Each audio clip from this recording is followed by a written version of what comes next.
the kind of mineral resources we have in our country is enough to take care of everybody in that country. We should not have a single poor person in Sierra Leone. But unfortunately, we are not given the free will to make decisions on our own mineral resources. There's always Big Brother who decides. And when you fight and say, no, we are not going to do this, they use the system to stop you. It's either they set you up with the opposition and they'll be supporting the opposition against you from the back, or they cause unnecessary chaos in your country so that you are not able to even govern your own people. They will do things to make you not to be functionable. And of course, any country that don't have peace cannot develop. You have to have peace before you talk about development. I'll give you a simple example about Sierra Leone. Every mining company that is in Sierra Leone today is owned by a foreigner. Every mining company. If it's not the Chinese, it's the American, it's the British. Our electricity, Bumuna, is run by the British, and we still don't have light. We're looking for light, electricity. If you don't have electricity, how can you talk about education? How can you talk about health facility? How can you talk about improving the infrastructure of your country? We don't have electricity. Now, do we actually even have proper water, pipe-borne water, so that our kids will not be sick? We don't have those facilities. Why? With all the minerals we have, there is a cap you put. Before my husband became the president of Sierra Leone was benefiting, they said, what's the word? 0.000.1%. What is that? Basically, a company can take as much as $100 million out of the country in terms of minerals, and then they can just give the country $10,000.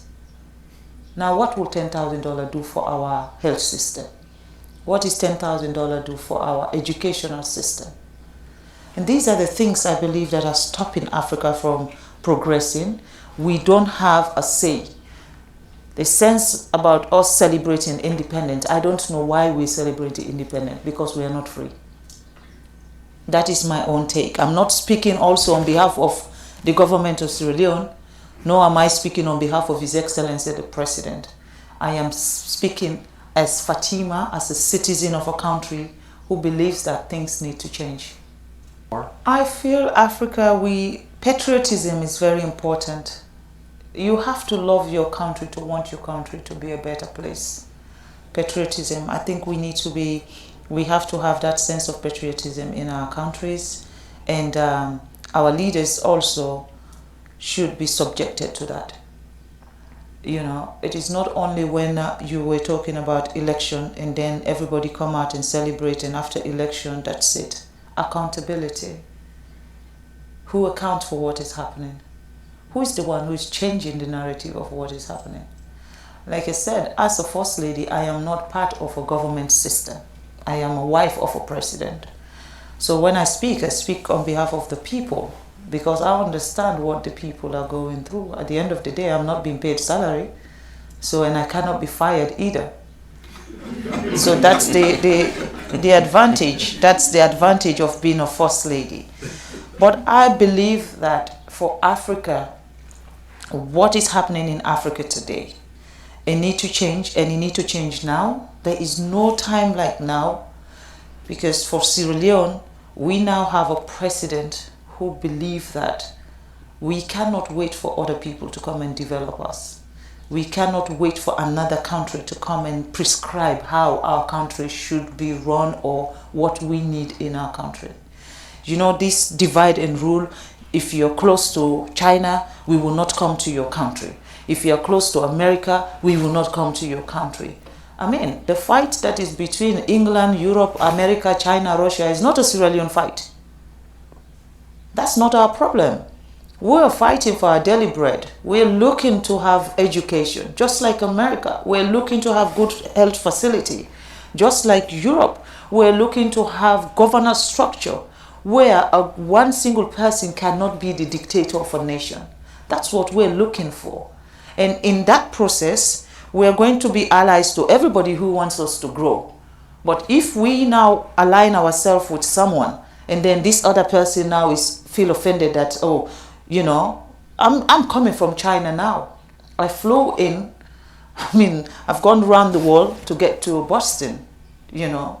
I went to China and then come here. Before here, I went to England and then flew into America. For me, I am not restricted where I should go or who I should be talking to.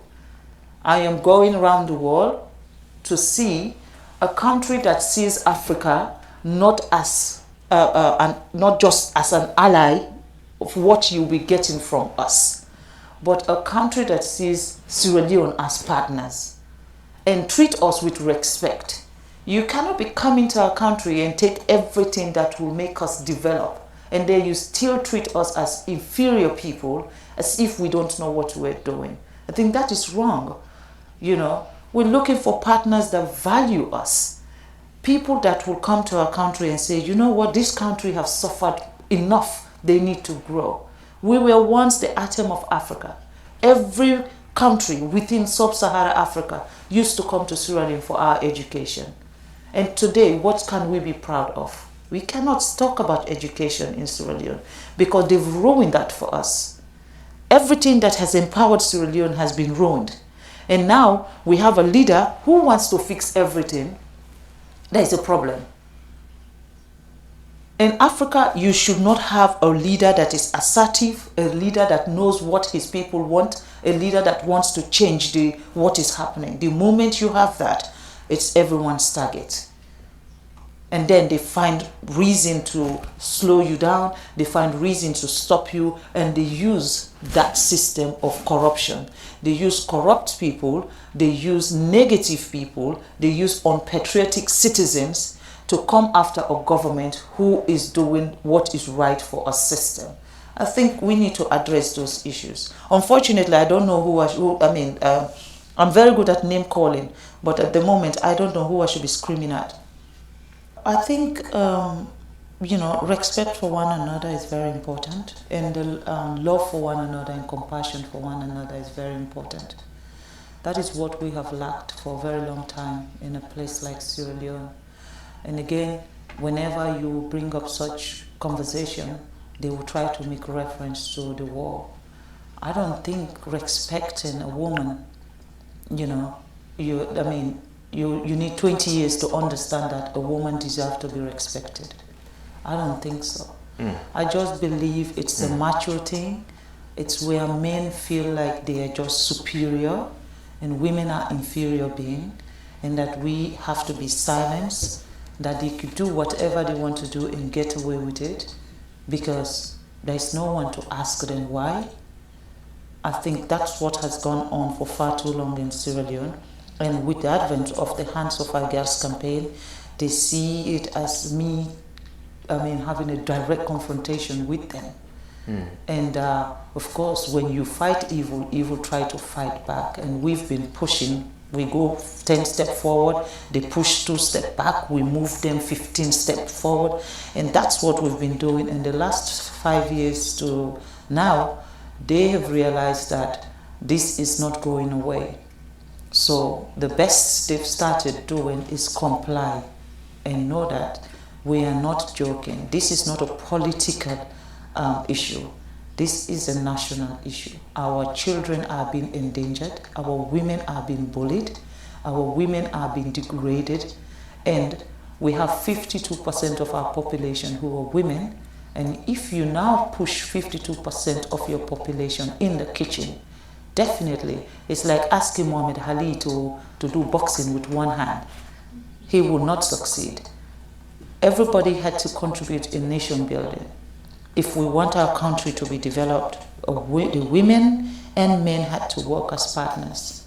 We have to be seated on the same table and make decisions together. Men don't know what are women's problems. It is only the women who knows our problem. And if we're not there when they make those decisions, they will make a decision that fits their ego, not in our favor. to make decision on anything that has to do with Africa. So for me, I think that is wrong. And that is one thing the president of Sierra Leone has campaigned for. And this year, Sierra Leone is now a non-permanent member at the United Nations. But yet still, we don't have a veto power. But we're there. At least we're getting closer. And in these 2 years, our mission is to get the United Nations to see Africa not as one country. Because that's the mistake they do. When you say I'm from Africa, they say, oh, you're from Nigeria. I said, no, Nigeria is one country in Africa. You know, we have 54 countries in Africa. So see us as a continent that also, what we offer to the world, Europe does not have it. What Africa gives to the world, Europe don't have it, America don't have it, Asia don't have it. Because we are not mining in China, we are not doing any mining in America or mining in Europe. But they are doing it in every part of Africa. Not just Sierra Leone, go to Democratic Republic of Congo, go to Botswana, go to Angola, go everywhere there is mineral resources. It is the West and the Chinese who are there. I think we need to work toward a future where those industries migrate toward the sources of production. So like you could imagine a chocolate industry that's not in Switzerland or Belgium, but it's in Ghana. Yes. You could imagine, yes, the most famous jewelry stores in the world might be in Cote d'Ivoire. They might be in, we have the best diamonds. They might be in Sierra Leone. But guess what? We have the best diamonds in the world, but they call our diamond blood diamond. But I've never seen a red diamond, because if it's blood diamond, it should be red. We have the best diamonds in the world. You know. So hello and welcome back to my channel. I just want to say thank you to everyone who took time to watch my video. My returning subscribers, thank you so much. I see you. So, and let's keep the movement going. This is the First Lady of Sierra Leone. The First Lady is narrating that she don't know why they are celebrating the independence. This is how Western countries work. When you gain independence, most in Africa, they seem to be doing relatively well. Everything is moving to the direction that they wanted. But that is just to manipulate the mind of the people. Because the colonial regime, they don't want to leave the country because of the benefit that they were also benefiting when they were exploiting this country. And now they are holding into this mineral resource. What the country did, they just signed a deal to say you are independent now and you are taking this portion, and as we are taking this portion, this kind of information, they are not coming out into public. They only came out when things went south. Is when everyone is coming out to complain that no, we thought we gained independence, we are free, we are democrats, and we don't need any involvement from this, our colonial master. Our leaders, most of the time, they are quiet. They are quiet. Because they want peace to prevail, they want really peace, we understand. But these are the things sometimes they need to be discussed so that the nation can know what they are up to. When it comes to exploitations of the mineral resources, it's the same thing. These Western countries, they won't leave a country. They won't leave you guys. These Western countries, they won't leave Africa because of the mineral resources. They don't mind in whatever ways they will get these mineral resources. You guys, you have been exploiting our mineral resources, and you refuse to buy these mineral resources on the market value. Guess what? They will create a scenario to teach you a lesson. They normally issue a letter. They just issue a letter to say, in 2026, this mine is going to be closed. Just issue a letter to inform you that in 2026, this mine is going to be closed. We started to mine less product, and we feel like we need to close this mine. So that's how they work, and that's how they move. And in that process, they are busy looking for a host. They won't take those machinery to Canada or to China or to British. No. They are busy looking at the mines in Africa where they are going to allocate this machinery. So that's how they move. They don't care with African. The Western countries, they don't care with Africans. Or African, if they should put it in their mind and say, Western countries, they are not African friends at all. The moment you realize that,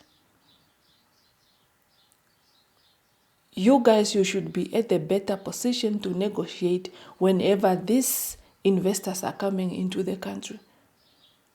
Because they have this tendency of leaving the country in an awkward situation whenever there's a misunderstanding that came between the state and the workers. So they threaten to leave the country and the mine and everything just like that. But African leaders, they just accept because they know another person will come. And this is the same person that maybe was chased in Tanzania or in DRC. But they are just roaming around the continent to look for any country that is desperate to create jobs for their own people. And that is the situation where African countries find themselves in. Whenever the citizen or a certain group in the country that are asking their accountability from their leaders, then they labeled as they are sellout. They're exposing things too much. So that is the only problem that Africa have, that they are infighting within themselves. Others feel like this one, they don't need to expose this. The other one, they feel like they need to expose this. And we are just in the dilemma where we don't know what we want, because once you speak, then they are going to be after you. So that is the only problem that Africans find themselves in. And on the situation of gender-based violence, I don't want to singling out Sierra Leone to say they don't have a system in place.